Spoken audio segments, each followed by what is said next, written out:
اس وقت ہم میدان احد کے اندر موجود ہیں، جہاں 3 شوال کو 3 ہجری شوال کے مہینے میں غزوہ احد پیش آیا۔ بدر کے اندر مشرکین کو جب انتہائی ذلت ناک شکست ہوئی تو جتنا اس وقت تجارت میں انہوں نے نفع کمایا اس سے لشکر تیار کیا 3000 آدمیوں پہ مشتمل مسلمانوں پہ حملہ کرنے کے لیے۔ جب آپ صلی اللہ علیہ وسلم کو اس کی اطلاع ملی تو آپ نے صحابہ کرام کو جمع کیا اور مشورہ کیا کہاں لڑائی کرنی چاہیے۔ تو آپ کو یہ بھی رائے ملی کہ مدینہ کے اندر رہ کے لڑائی کرتے ہیں، کیونکہ جب مدینہ میں رہ کے لڑائی کریں گے تو ہمارا دفاع اپنے آپ کا کرنا آسان ہوگا، باہر نکلیں گے تو پریشانی ہوگی۔ عبداللہ بن ابی جو منافقین کا سردار تھا اس سے بھی آپ نے رائے لی تو اس نے بھی یہی کہا۔ باہر کیف صحابہ کرام شوق شہادت سے لبریز تھے، کہنے لگے یا رسول اللہ باہر نکل کے لڑائی کریں گے، ہم تو شہادت کے متمنی۔ صحابہ کرام کے شوق ولولے اور جوش و خروش کو دیکھ کر اللہ کے نبی نے فرمایا باہر نکل کے کھڑیں گے۔ چنانچہ آپ حجرہ مبارکہ میں چلے گئے۔ صحابہ کرام کو خیال آیا کہیں ہم نے اصرار کیا حالانکہ آپ پہ تو وہی نازل ہوتی۔ چنانچہ آپ صلی اللہ علیہ وسلم نے 2 زریں زیب تن فرمائیں اور باہر آئے۔ صحابہ نے عرض کیا یا رسول اللہ اپنی رائے پر کریں۔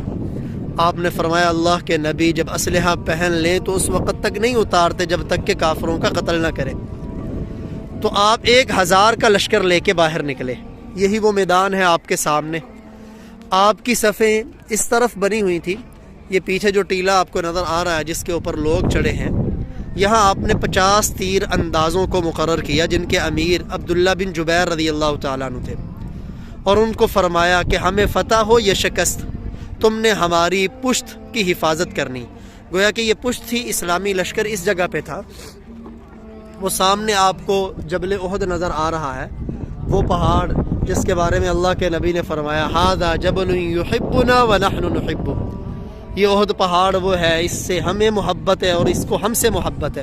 پھر آپ صلی اللہ علیہ وآلہ وسلم نے جب اپنے لشکر کی صفیں بنائیں، کیا ہی خوبصورت عالم ہوگا کہ جب امام المجاہدین صفوں کی تیاری کر رہے ہوں گے تو اس وقت آپ نے ایک ہاتھ میں تلوار لے کے فرمایا من یأخذ ھذا السیف بحقہ، اس تلوار کو اس کے حق کے ساتھ کون لے گا؟ ہر ایک صحابی کی رائے تھی کہ وہ لے لے، لیکن ابو دجانہ رضی اللہ تعالیٰ عنہ کھڑے ہوئے، عرض کیا یا رسول اللہ اس کا حق کیا ہے؟ فرمایا کہ یہ کسی عورت پہ نہ اٹھے، کسی مسلمان پہ نہ اٹھے اور اللہ کے دشمنوں کے مقابلے میں پیچھے نہ پلٹے۔ تو عرض کیا یا رسول اللہ میں اس تلوار کا حق ادا کروں گا۔ چنانچہ ابو دجانہ رضی اللہ تعالیٰ عنہ نے پھر حق ادا کیا۔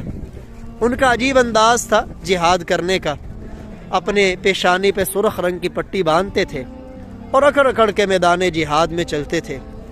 تو پھر جب دشمنوں کی صفیں چیرتے ہوئے ابو دجانہ آخر تک پہنچے، آگے ابو سفیان کی بیوی تھی ہندہ، اس نے بڑی چیخ و پکار کی مجھے بچایا جائے، لیکن ابو دجانہ یہ کہہ کے رک گئے اللہ کے نبی کی تلوار سے میں کسی عورت کو قتل نہیں کر سکتا۔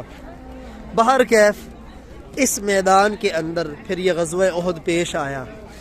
اب کفار 3000 کا لشکر ہے، ان کے اندر 700 زرہ پوش ہیں جنہوں نے زریں پہنی ہوئی ہیں۔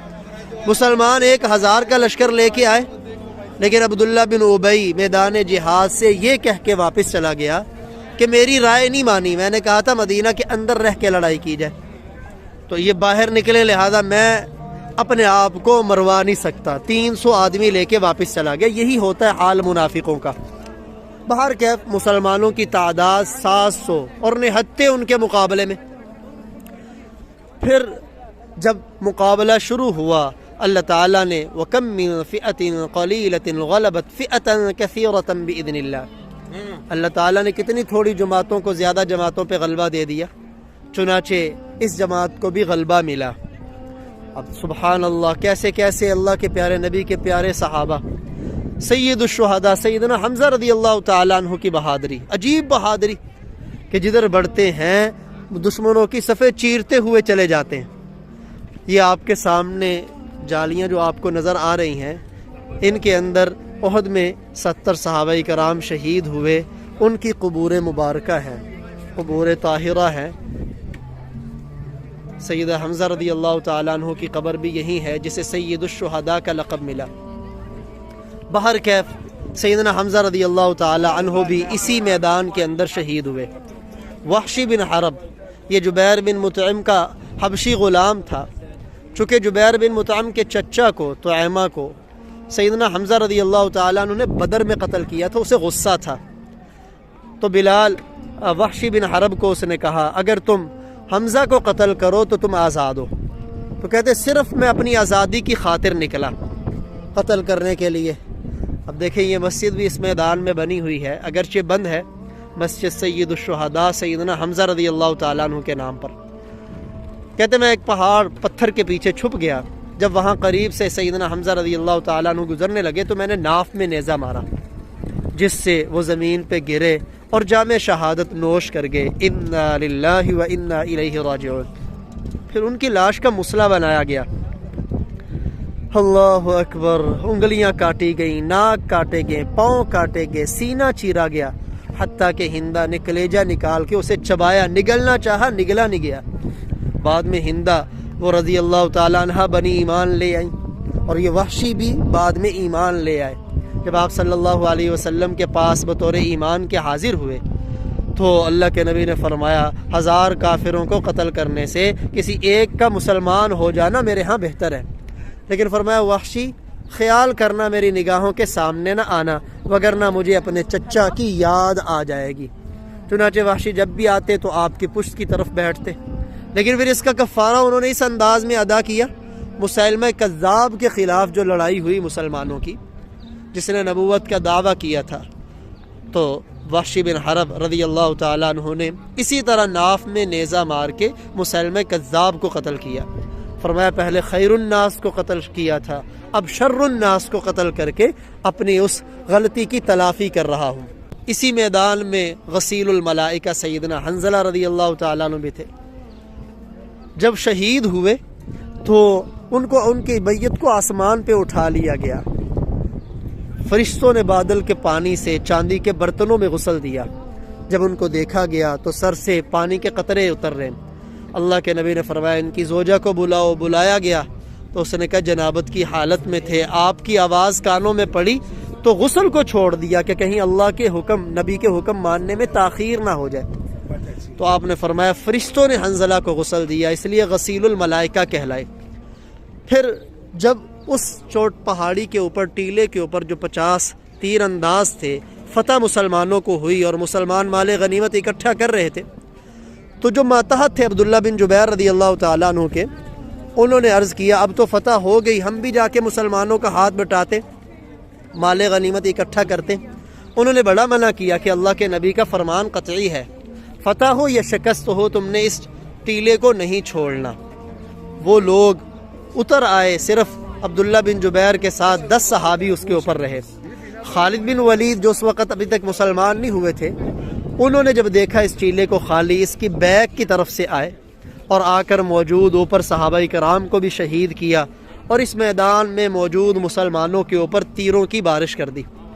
اب اس وقت ایسے قدم ڈگمگائے ایمان والوں کے کہ اللہ کے نبی کے ساتھ 14 کے لگ بھگ صحابہ کرام رہ گئے، باقی دوڑ لگی، چونکہ مصعب بن عمیر رضی اللہ تعالیٰ عنہ علم بردار تھے، غزوہ احد میں جھنڈا ان کے ہاتھ میں تھا، پیارے نبی کے ساتھ مشابہت تھی۔ جب وہ شہید ہوئے تو پھر علم اس وقت سیدنا علی رضی اللہ تعالیٰ عنہ کو دیا گیا، تو یہ خبر اڑا دی گئی کہ آپ صلی اللہ علیہ وسلم شہید ہو گئے۔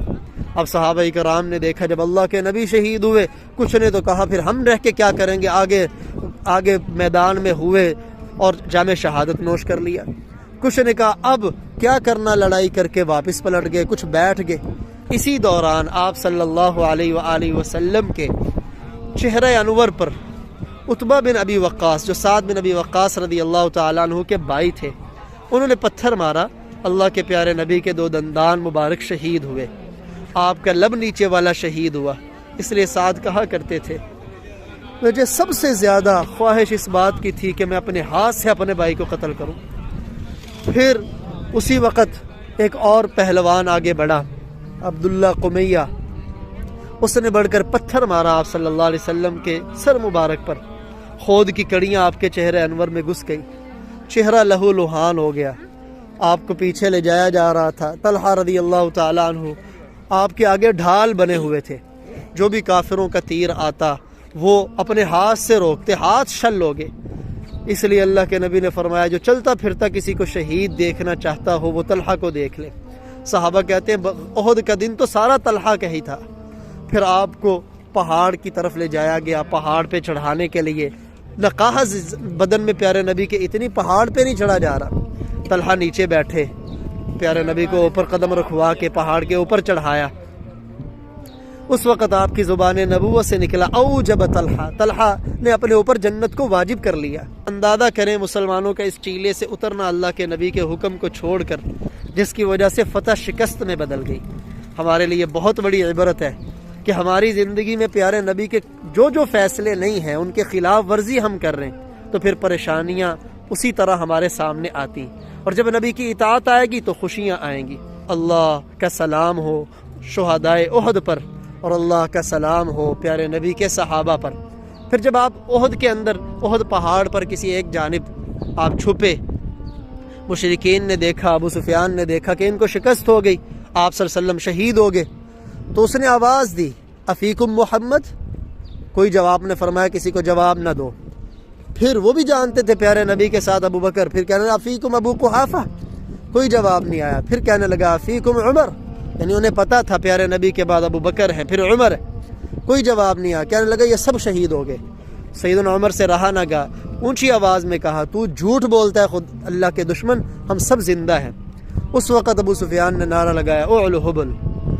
ادھر سے آپ صلی اللہ علیہ وسلم نے فرمایا اللہ اعلی و اجل۔ اس نے کہا لنا عزا ولا عزا لکم، آپ نے فرمایا اللہ مولانا ولا مولا لکم، اللہ ہمارا مولا ہے تمہارا مولا نہیں۔